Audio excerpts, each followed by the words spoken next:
And good afternoon, America, and good morning, Australia. You're back listening to Radio Toni, and this is a conversation with Kez.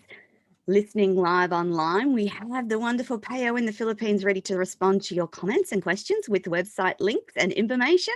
Don't forget to like and subscribe Radio Toni on bbsradio.com/Radio Toni. And a big shout out to everyone who's listening live today. We've got another wonderful show. This is only the second in the series of our new shows with Kez. And my wonderful co-host, Kez Wickham St. George, is the driver of her own creativity, and her passion is to inspire and nurture others to tell their stories. Her values are simple. When you touch a heart, you can change a life. By encouraging you to write or journal, her belief is it will only add value to your life. I'm really extraordinarily proud to be co-hosting this show with international award-winning author Kez Wickham St. George. And I'm going to hand over to her right now. I feel like I should applaud myself. That's a wonderful introduction. Thank you. Toni, I'm going to let you down. I have not copied your bio off, but all I can do is say that you have written a book. I've got it here. You are a wonderful radio host, and I haven't got your bio with me. I am so sorry. No, that's fine. On our show this week, though, we have a show favorite, Mr. Robert Fulton. And Robert is an inspirational reinvention specialist, author, and pilot. Robert was just 3 months shy of retirement, having fully vested in his employer's retirement plan when they pulled the program and laid everyone off. Robert was forced to reinvent himself for the first time in his life, and in his 50-year career as a pilot, he was grounded. Robert had to figure out how to overcome PTSD, deep depression, and what on earth he would do in his late 60s. Out of this time, a book was born, Up in the Air, A Pilot's Journey, his aviation memoir spanning 50 years. Robert also became an award-winning speaker with Toastmasters, and he now speaks on overcoming obstacles, reinvention, retirement, and leadership. The book is called Up in the Air, and with more than 20,000 flying hours, Robert Fulton takes you up in the air in a series of 10 chapters that detail stories produced by a wide variety of fixed-wing and helicopter missions that on occasion rise to the level of breathtaking terror, as well as the luxury of immense relief. In a career spanning almost 50 years, Fulton dives into the riddles of fate in the air, into life's struggle to survive no matter what. Finding a way, risking life and limb to achieve a goal, taking calculated risks to overcome an obstacle that blocks your progress.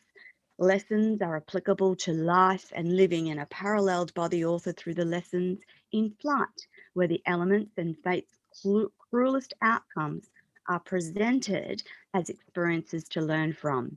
Up in the Air, A Pilot's Journey will have you paying rapt attention to find out how the story ended or what is next. But it will also give you the feelings as the author as he steers in hopeful directions for a favourable outcome for his patients, his passengers, and fellow pilots who deserve success and to be shielded from fate at its worst. Good afternoon, Robert, and welcome back to Radio Toni. This is a conversation with Kez, and we are delighted to have you on the show today. Today, I'm sharing questions with my gorgeous co-host, Kez, and I'm going to pass the microphone over to her for the first question. Good morning, Robert. Good morning. I'm very pleased to be here. I'm pleased to meet you. Thank you. I'm pleased to meet you too. I'm an author, and it's good to hear that you're an author. There's nothing like writing, is there? Exactly. So my first question to you is, there's a lovely description of the first time you went up in the air as a child. Can you recount this for the listeners to listen to? Absolutely. My parents were in the RCAF during the war, so neither one of them were air crew. but there were always lots of magazines from those times, and their scrapbooks, which I poured through at a very young age. I finally got the chance to actually go up in an airplane. We had a couple that lived next door who he had flown in Korea as a Navy pilot and had his own little 4-place Piper aircraft. And he took my mom and I up. It was a nice day in Olympia, Washington. And I climbed into the back seat. I think my mom and he may have been in the front, but it was a green airplane with a yellow stripe. I can vividly see it today. I remember the engine starting. I remember kind of rumbling down the taxiway. The flight wasn't very long, but I never forgot it. And the thrill of going up in this air, even though I couldn't really comprehend everything that was going on, was a great treat that I always remembered. And not too long after that, I gave up my ambition to be a Royal Canadian Mounted Policeman and be a pilot. I don't blame you. It sounds wonderful. Yeah. Toni, Robert, have you any questions for yeah, Robert? I do. Robert, just for the listeners, you are currently and have been living in America for the longest time, but you were actually born in Canada, weren't you? Yes, I was born in Regina, Saskatchewan. I was the reason my mother was discharged from the Air Force. My parents were married, of course. So yes, and my dad had been in Olympia, Washington off and on as a child, although he was from British Columbia. And after the war, they moved back there. And so I was a year and a half old when we moved back, but we had relatives in Calgary and in British Columbia that we visited all during my young life. Yes. Yeah, yeah. So back in those days, women were not allowed to keep working once they were pregnant in the Air Force. Is that correct? I would say that's correct, because my mother had joined, both my parents had joined in 40 when the war first started and been in the Air Force through the whole time. And my parents were married in the last, I think in 44. Yes. Yeah. Okay. So back to the book. One of my favorite phrases in the book is in one of the chapters called 30 Seconds Over Tokyo, but the phrase is bull riding in the snow. Can you explain what that means for the audience, please, Robert? Yes, it comes towards the end of a fairly long recollection of a pretty dramatic event in the Arctic. Yes, and I was flying a helicopter. Want to give away the chapter. I'm sorry, go ahead. Sorry, Robert. I don't want to give away the chapter to the audience, because it's a really good chapter. It was that it is a wonderful long chapter. So go on. Sorry. So we had gone down in a whiteout. Luckily, we stayed right side up. But if you've ever been in a whiteout or been in the desert when there was a lot of sand and you can't see your hand in front of your face, you understand how disorienting it is. We went through a series of attempts to extract ourselves. The winds were 50 miles an hour. It was brutal. I'd been in the jungle flying not 6 months before. This was a totally different environment to me. Yeah. About the time we weren't sure if we were stuck for good, the sun started to come through the blowing snow very high, but it created a bit of a shadow, and the ridges that we were down in a gully, and the ridges climbing up out of the gully, the wind had cleared them, and there were little black stones frozen to the ground that went up the ridges. And in a helicopter, that's all you need. You need some kind of reference to tell if you're going sideways or forward or whatever. So it was kind of like a Hansel and Gretel thing, except we weren't eating the bread. We were looking for the rocks. And so I started to hover up a ridge and following those black stones. And then we might be in the air 30 seconds, sometimes maybe as much as a minute, following those black stones right outside the bubble of the helicopter. And then it would just go white again. And you had no feeling of sideways. And you hoped when you came down, you were on a ridge, that you weren't too far to the left or too far to the right, that you roll down into the gully, of course. So it got to be, up, bang kind of thing. And I had a technician with me. And up to that point, he was pretty confident, but he was starting to wonder. And I tried to bring humor to the fairly desperate situation. And I said, this is bull riding in the snow. And I got a weak smile from him. And we proceeded. So, and we eventually, well, I won't give away the story, but that was one vital part of it for sure. Robert, did you ever feel scared in those moments in that helicopter, or were you completely focused on the job at hand? The latter. I was completely focused, and it may have been that the military taught me that. I'm not sure, but always in my flying career, the more desperate things are, the calmer I get. And then about 2 or 3 days later, my knees buckle. That's kind of the way I operate. I think it's got to be an age thing, Robert. Yeah. So, but that's, I can't, and fear is a funny thing. And there's no doubt that you feel fear, but the concentration of trying to do something quite intricate that takes your total concentration, none of that other comes in. And of course, the first step to utter chaos is to take a deep breath and have panic show up, and then you're really messed up. Yeah. And Kez has the next question for you, Robert. So, Robert, you described 400 orange helicopters converging from all points on the Parker County Courthouse. You described them like bees swarming to the beehive. What is this description, and can you take our listeners back to that time and place? Yes, I'd be happy to. That time, unknown to most of the world and probably most of America, could have been labeled, and I've thought as quite often since, as the 8th wonder of the world. Wow. 400 helicopters with pilots that none of which had more than, say, 20 hours of flying time, trying to sort themselves out in the sky with no tower, no direction, no arrows, and get in a line that's 25 miles long and go to the landing pad is fairly astounding. But these kind of things just happened to us. No one knew we were headed for this kind of predicament. When I went in the Army, I joined a little desperately in that I had been in Air Force and Navy programs in college, but kept running out of money. And this was kind of the last flight training train to leave the station. And I had a little airplane. I thought I pretty well knew how to fly. I showed up in the Army there after basic training and said, I'd like a nice twin engine airplane, please. And they said, no, see the line over there? Get in the line. You're going to be a helicopter pilot. I knew nothing about helicopters. So anyway, we had these small 2-place helicopters. They had a 180 horsepower engine under the floor.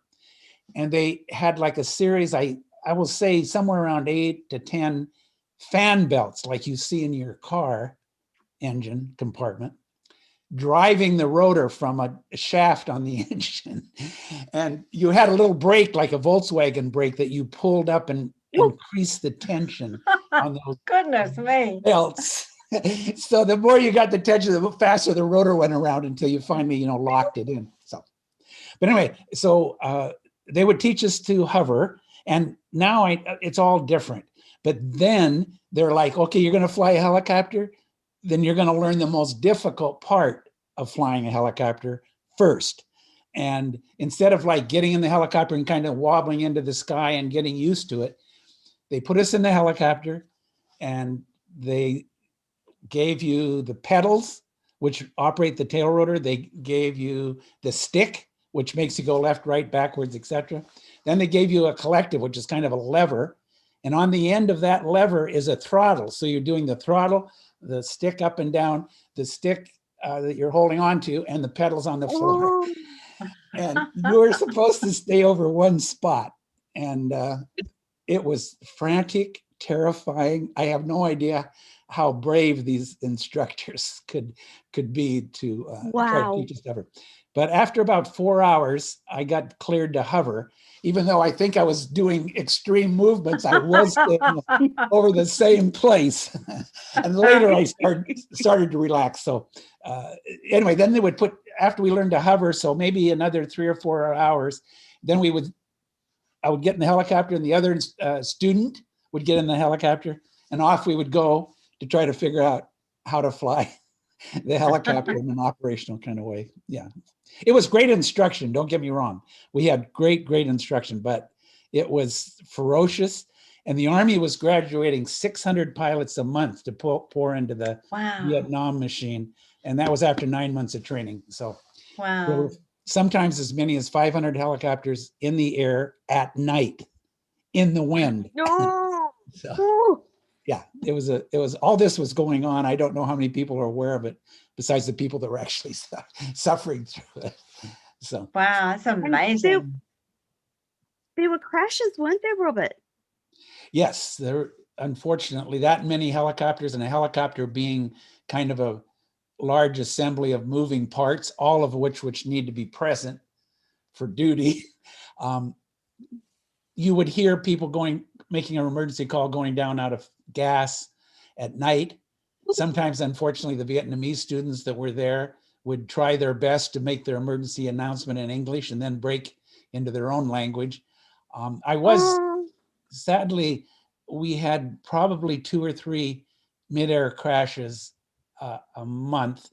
And I was looking at the exact point in the sky when 2 helicopters came together just before we were going to take off one day for a training flight. So it was very intense, and nothing stopped the training going forward. I mean, no one then landed and waited or anything. You just kept, like in that long 25-mile line, if a helicopter went down, if it crashed or just ran out of gas, dramatic or not dramatic, you just closed up the line and kept going. Because if you were to do something otherwise, no one would expect it, and it would cause more problems. That's amazing.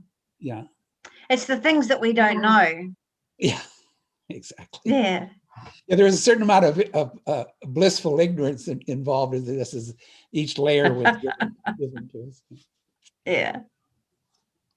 Robert, you were quite young then, so I'm guessing that you're looking back on these things with the wisdom of age. And if you were trying to do that nowadays, you wouldn't do it. But back then was a different time, and you were younger, and there was this pressure to provide these helicopters en masse for the war machine and Vietnam, wasn't there? Yes, absolutely. I was 21, which made me a little bit of a grandfather, since most of my compatriots there were 19. And I was married with 1 child when I joined the Army. Almost nobody else in that group that I can even recall was married. So I had some responsibility. If you failed in flight school, they gave you a rifle, the rank of buck private, and they sent you straight to Vietnam. So that was nipping at your heels as you were trying to go forward and succeed. Yeah. So. Gosh. Wow.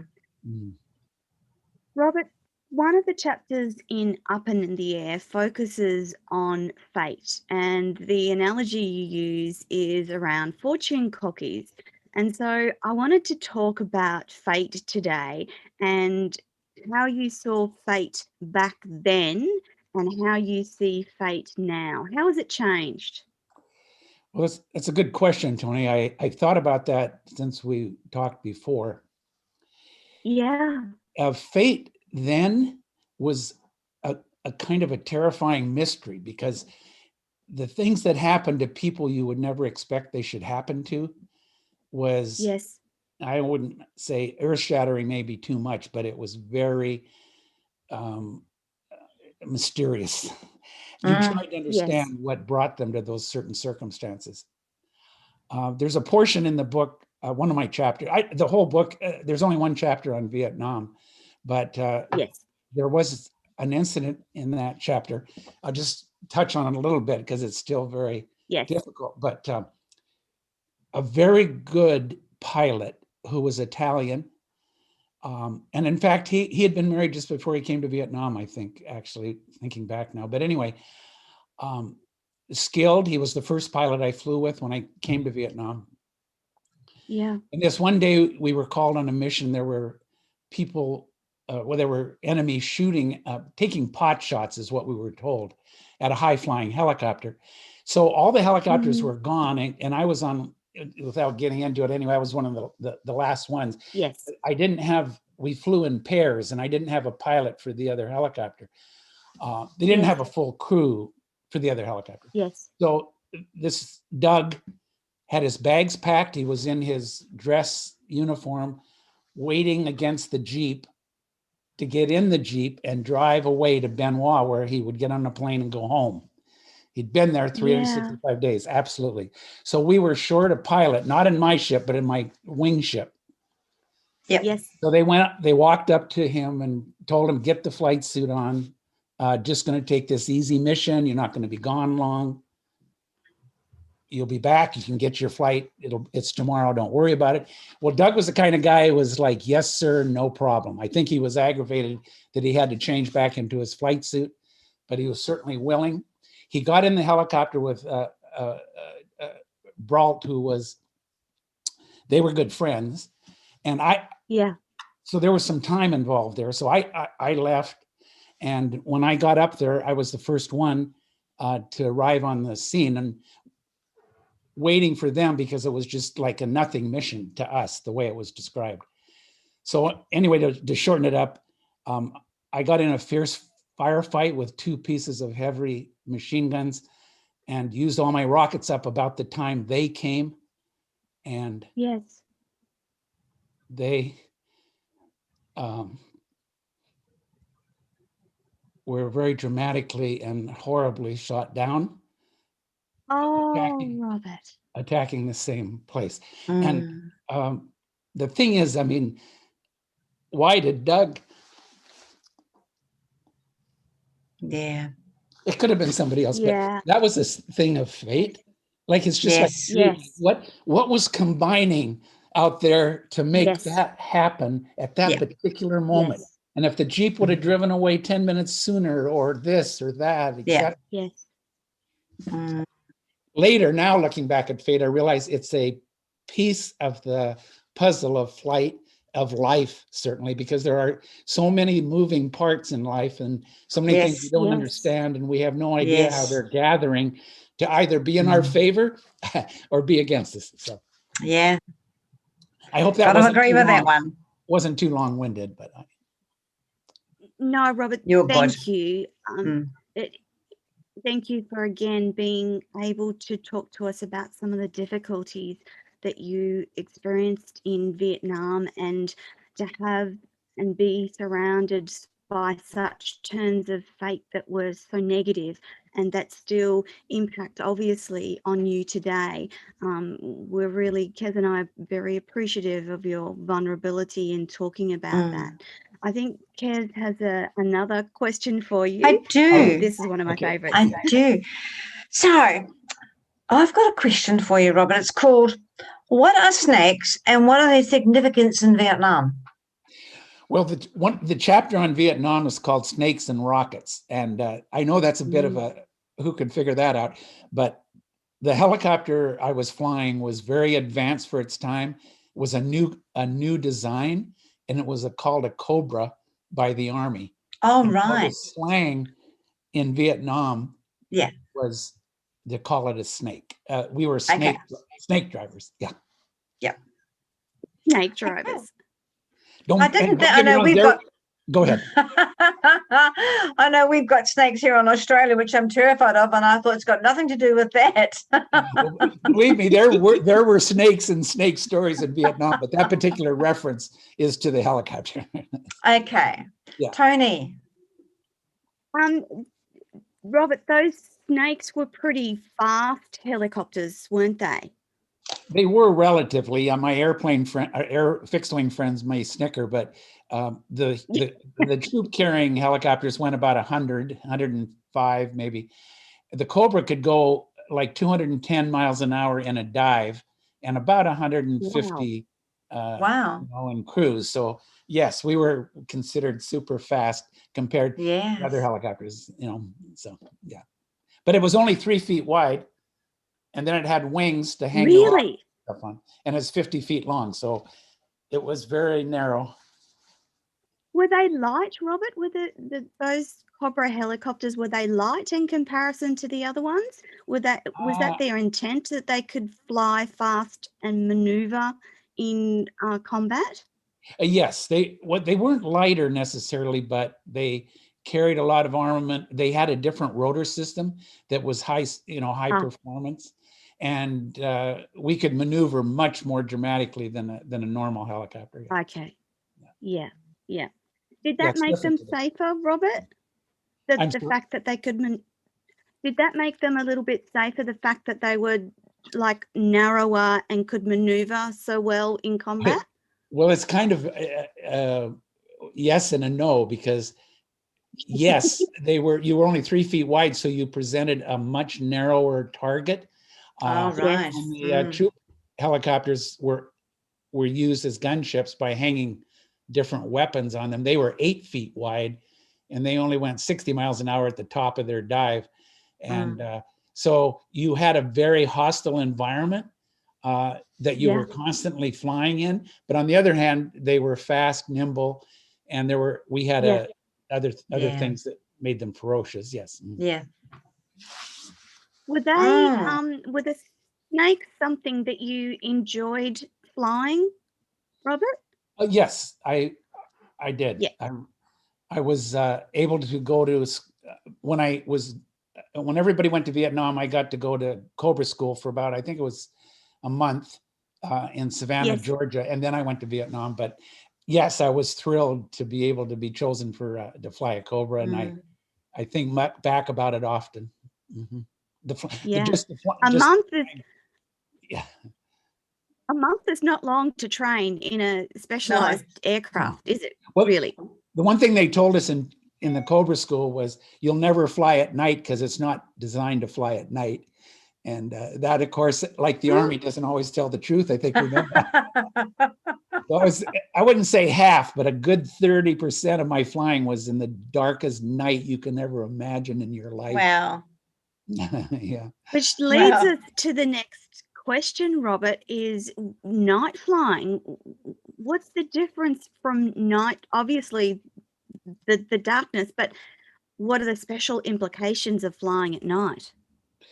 Well, personally, flying, say here in the United States, I love flying at night. It gives you that sense of you're totally isolated. There's nothing distracting. I find it challenging. I find it fairly soothing, actually, in a lot of ways. In Yeah, war, it's a little startling because there in that environment, the black is blacker than Indian ink, and you're going yeah, into 45-degree dives, charging down towards ground you can't see. The bullets are a lot brighter at night, and you see a lot more of the threat at night in yes, that way. But you had to just know how high the hills or mountains were, and know when you were going to pull out. And not every month, but quite frequently, experienced pilots with very inexperienced pilots in the front seat. The Cobra was one behind the other. Flew yeah, straight into the ground right behind their rockets. And we call that target fixation because of the darkness and everything, and you're concentrating on yes. trying to hit the target, and you forget about the altimeter unwinding. Yeah. Mhm. Really, mm, it was really dangerous, wasn't it, Robert? Like Yes. it, But mm. when we were shooting not at night, just the war. I'm Yeah, sorry. it wasn't just the war. It was the combination of all of the elements that made it just must have been terrifying at times. Well, we didn't have weather radar, so at night we had no idea what the weather was. We didn't know if it was going to rain or not rain. There was no reference. There are no lights on the ground. It's deep Mm. jungle, so it's very black. So Mm. you would call that, an airline pilot would say that was IFR, flying in the clouds or instrument, because you have no reference to the ground.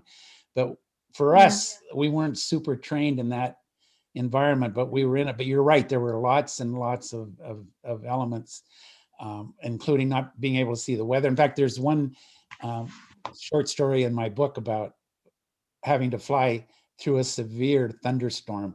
And we don't have we had no autopilots, we had no radar.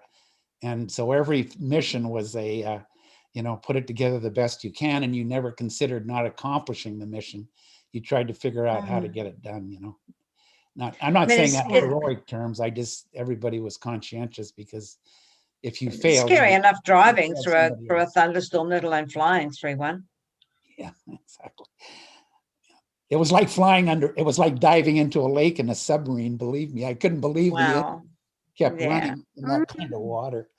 And of course, the flashes of lightning were continuous. Anyway, and back to your original point about being young, I guess it helped. I guess it does. Yeah. So, Robert, what about flying accidents, incidents, and dangerous situations?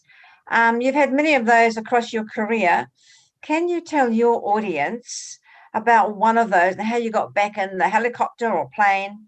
And what about your near-death experiences? Did they change the way you fly, or did they change the way you live?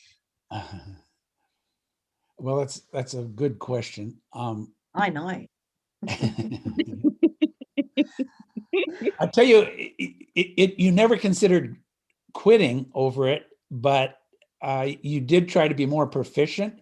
It did humble you, not in the way that you were more fearful, but you realized a little more about what you were really up against, because often, like we talked about, there's a lot of ignorance involved if you're fairly low experience. I was there's a chapter called The End of the World, Lost River, and it was a box canyon not far from the Bering Strait, so it's way up there.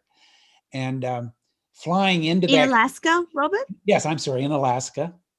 And we were going to do a exploration job there, and I was flying a helicopter and an airplane on that particular job.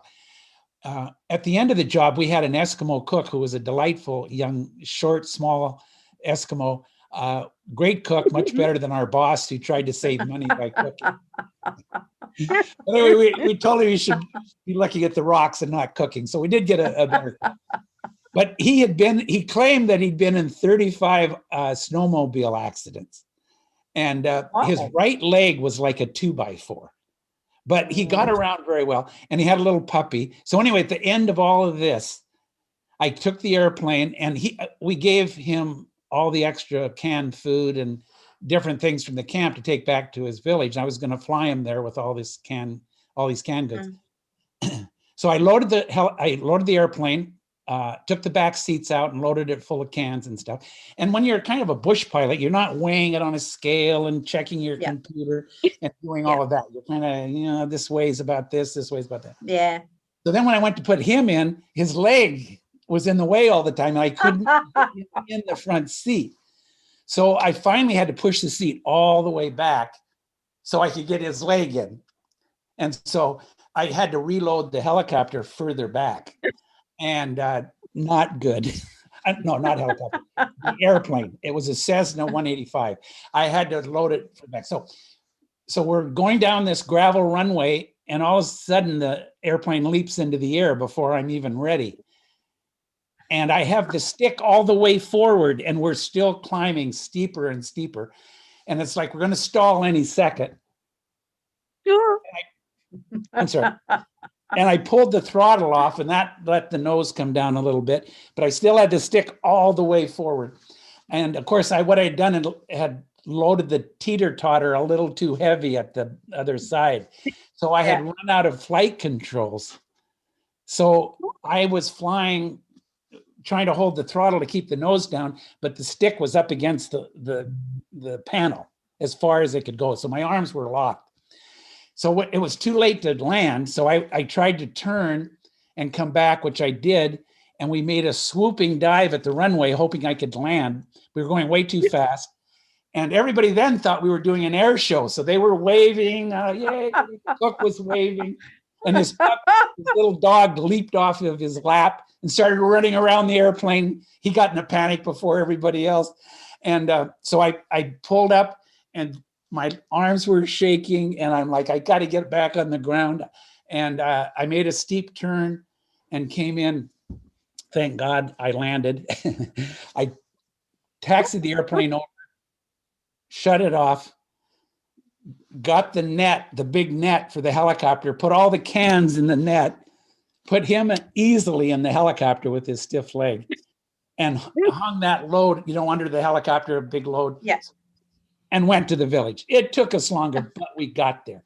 But that was a terrifying moment where if I would have let up on my arms for even a second or quit thinking, then it would have been a disaster. So Yeah. those kind of things afterwards, you think deeply about it, and you're much more careful later. Yes. And there is a Didn't certain... know any different. I'm sorry, go ahead. The cook didn't know any different, did he? No, he thought he was like Santa Claus being paraded in front of the crew. Only his dog panicked. Yes. Dangerous situation which you can sit back and smile at now. Absolutely. Yeah. It's a great story. Robert, Up in the Air is peppered with wonderful insights into the technical components of flight, from helicopters to aircraft. You're an expert in this field. How did you accomplish the difficulty in converting this type of technical information into such a readable and interesting script for the readers of your book? Thank you, Toni. I'm glad that you feel that it was comprehensible, because taking on an airplane is one thing, which is pretty challenging, but taking on the helicopter thing, and there's one place in there where I was describing landing on a slope and so on. But when I was young, and in my dedication of my book, I mentioned both these pilot authors, and I read their books several times when I was about 14. And just amazing that you could feel you were in the cockpit, but you didn't feel intimidated by all the technical aspects. So I kind of had that in mind, and I really tried, because I wanted this book to be not just for pilots, but for a wider audience, which I've been fairly successful at, that they would enjoy the stories and understand what was going on. So it would make the stories richer, and more relatable. Yeah. So that was a big goal for me. And I had a terrific editor whose father wanted to fly, but other than that, she had no connection with flying. And between the two of us, we wrestled it into I have a large glossary. It is readable. Mm-hmm. Yeah. Yeah. Mm-hmm. But it's still very readable and relatable. So the technical information doesn't detract from the storytelling, which is the intent of your writing anyway, Robert. So well done on that. Thank you. Kez is up with the next question for you. Okay. Right, Robert. I just want you to keep talking, because it's just so interesting what you're saying. But I will ask you this question. Up in the Air is a series of short stories from your decades in the air. Do you have a favorite chapter? And if so, why? Well, I've been asked this before, and I'll make a small confession to start with. And I ask my wife this all the time. I don't want to turn into a narcissist or an egomaniac, but I'll go into my book and check something. And 30 minutes later, I'm still there, drawn into the story. And I ask my wife, is this healthy or not? I'm not sure. So each time I go in there, I do enjoy going back. It's like I'm back in those particular things. And, like Vietnam, of course, is somber. Some of the things leading up to wanting to be a pilot is pretty interesting. My logging chapter, logging with a helicopter. I mean, really, what does that mean? And there's a chapter in there dangerous. About, that's something else. So like the production with the helicopter, I guess you'd say the logging is kind of interesting. Then there's the EMS, which I think I shared with Toni at one time, involved in these life and death efforts, and your judgment is everything's hanging on the decisions you make, because you got to get back on the ground or they're not going to get to the hospital. And then I have a chapter in there about tailwheel airplanes, and I start with, I was flying a crop duster. You're familiar with a big yellow crop duster? Yes. I was trying to land on a muddy road, and anyway, as a short story, I ended up cartwheeling down the road, wingtip to wingtip, and going into a ditch. But at the end of that particular chapter, we had a little airplane, and this was in North Carolina, and my children were all small, let's say from 10 to about 4, I believe. And so I had a little 2-place airplane, just, one seat, another seat, like a Volkswagen, maybe even narrower, Yeah. and a little space behind the seat. So I put the 2 youngest girls next to me with one adult seatbelt around them. And then I put the other 2 older kids in the baggage compartment there behind the seat with a great big seatbelt that went from one side of the plane to the other with a big buckle on it. So we had a 5-place airplane with 85 horsepower. And this one sunny Saturday morning, we loaded up with towels and a cooler and flew down near the ocean. It was where the Neuse River goes into the ocean. They had nice big brown beaches. And there's a little grass airstrip down there. I could read you a piece of that, but maybe we don't have time. But we do. You do? If you'd like to read it, we do. Yeah. I can read after the beach. And we came back, the towels were wet. I loaded the kids. Of course, the children in the back were under wet towels. So we got to the end of the runway, and I put the tail as far back as I could, because nothing's more useless than the runway behind you. And I stood on the brakes, and I pushed the throttle of this pounding 85 horsepower engine to full throttle. I fully advanced the throttle while pushing on the brakes. The engine sounded nice and smooth. Now, this runway, at the end of the runway is a motel. And behind me are tall trees, and on the left of me are tall trees. Yeah. The engine sounded nice and smooth. I lowered the pressure of my feet on the toe brakes and was mildly surprised that we weren't accelerating with the usual initial surge, even though we were on grass and not concrete. We were halfway down the strip before the tail started to rise slightly. That was not good. I looked at the airspeed indicator. The needle registered nothing. It only showed the occasional feeble bounce. Then everything happened quickly. The strip was small and short, really short. I realized it about the time that the motel began to fill the windscreen. It was one story, luckily, I might add that. With a sickening feeling, I instantly realized that the long grass was tugging at the Cessna, slowing its acceleration. Vital insight, but a little late. My only choice was to fly or go straight into the lobby of the motel. There was neither time or space to stop. As I pulled back hard on the control wheel, the little plane struggled along the ground a bit longer and then lifted into the air. The building no longer loomed in the windscreen, but its image was immediately replaced by the large, heavy wires of the power line just beyond. Maybe my flying routine of hanging on the edge of a stall during crop dusting turns had been a factor. I couldn't say for sure, but we were so slow clearing the last wire, I could no longer hold the climb. I pushed the wheel full forward, wondering if the tail would bring the last wire with it.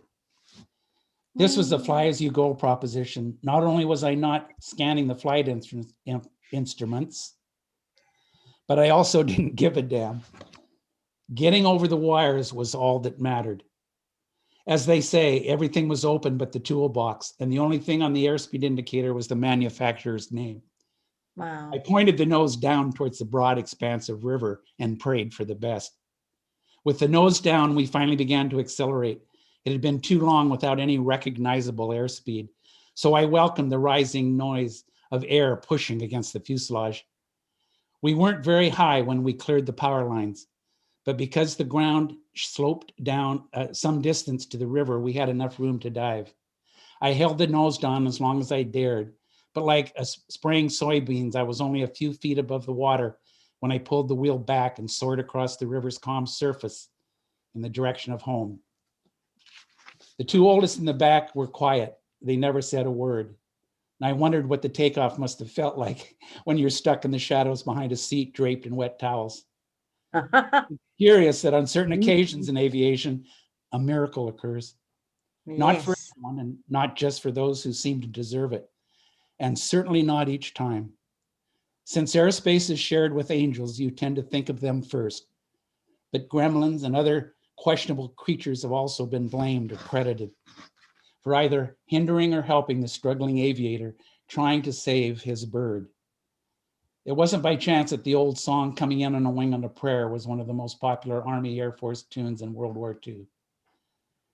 After landing safely, you look back and you wonder, while engineers or more experienced pilots declare that it could never have happened, "Are you sure you got the facts straight?"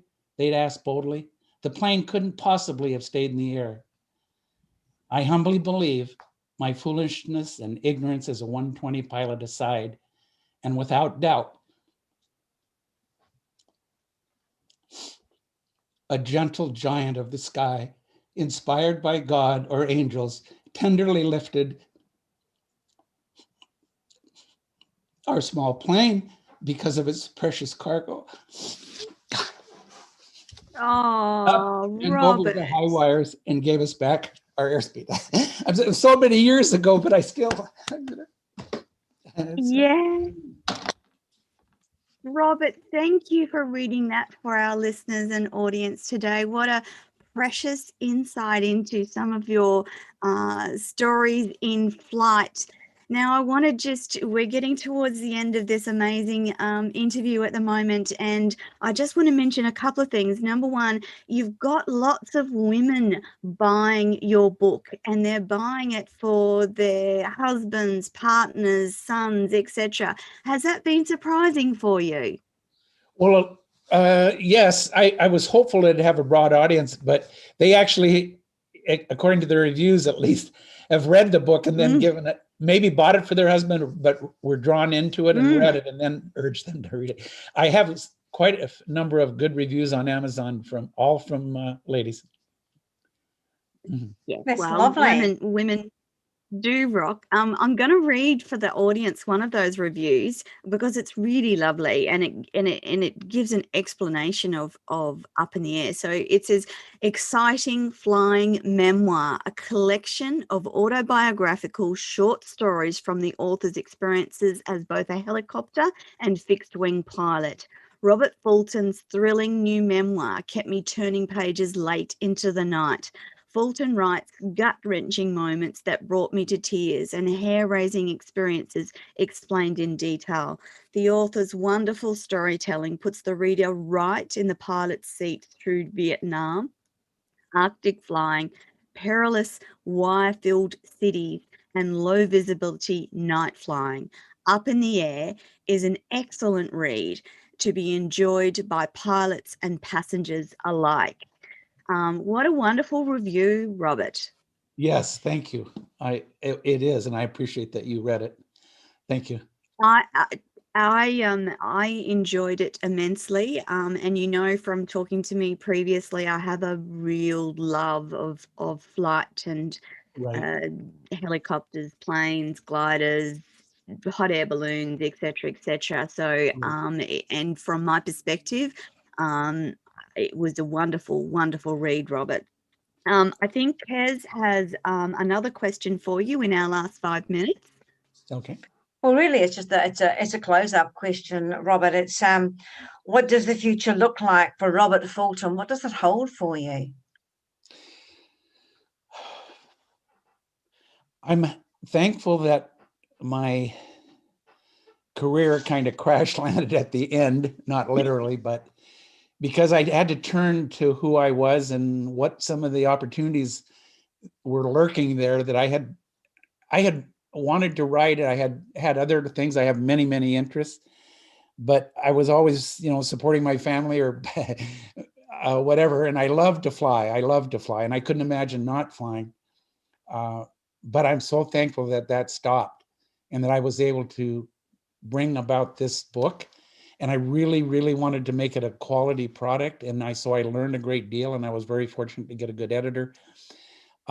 Yeah. I had written a short story before about mixed race orphans in the last year of the war in Saigon. I turned it into a script, which has been just amazingly embraced by those who are professionals.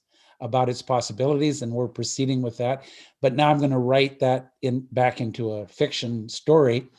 I thought at first I would be writing that towards, younger adults, but now it seems like everybody reads Harry Potter, so I guess everybody reads everything. So, yeah.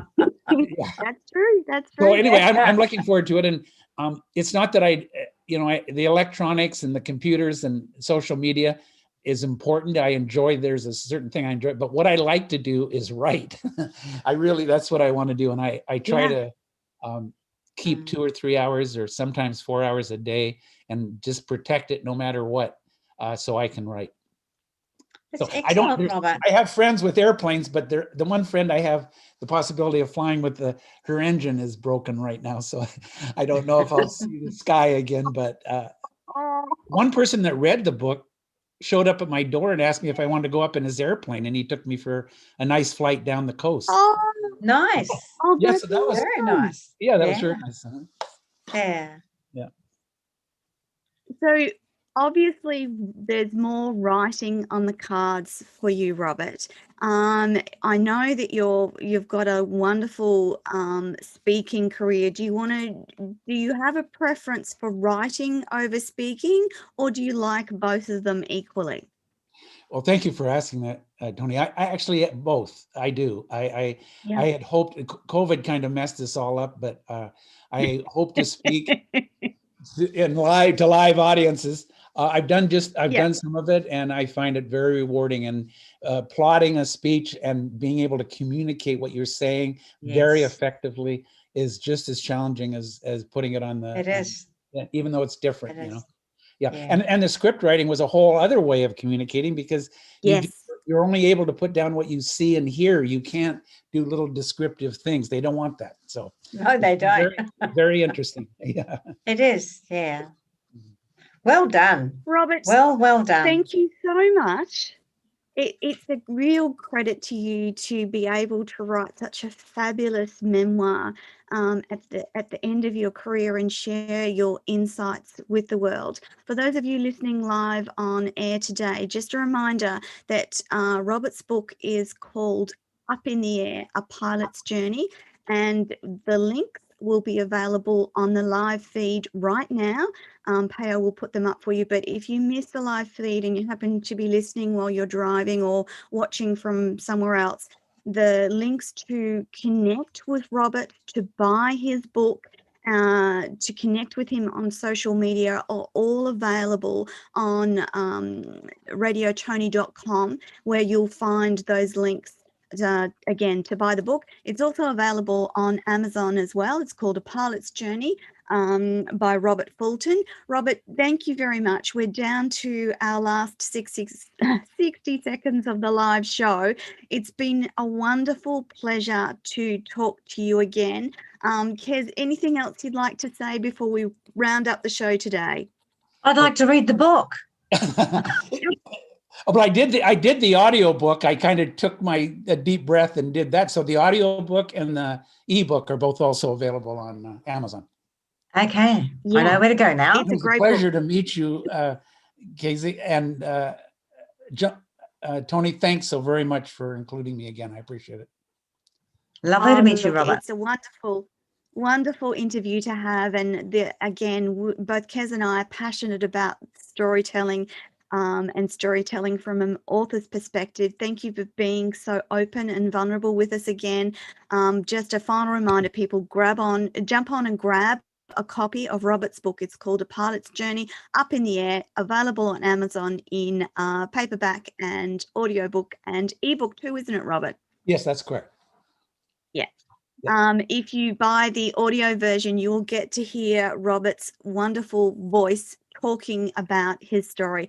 That, my listeners, is our lot for this week. Kez and I will be having a short break next week because it's Easter, but we will be back with another author interview the following week, and we will keep bringing wonderful, amazing stories to you each and every week. That's our lot for this week. Thanks for tuning in and listening to Radio Toni, A Conversation with Kez. Thank you to my gorgeous co-host, Kez Wickham St. George. Thank you, Robert Fulton, for joining us today. That, my friends, is it. Bye for now. Bye, everyone. Bye-bye. Bye now. Thank you.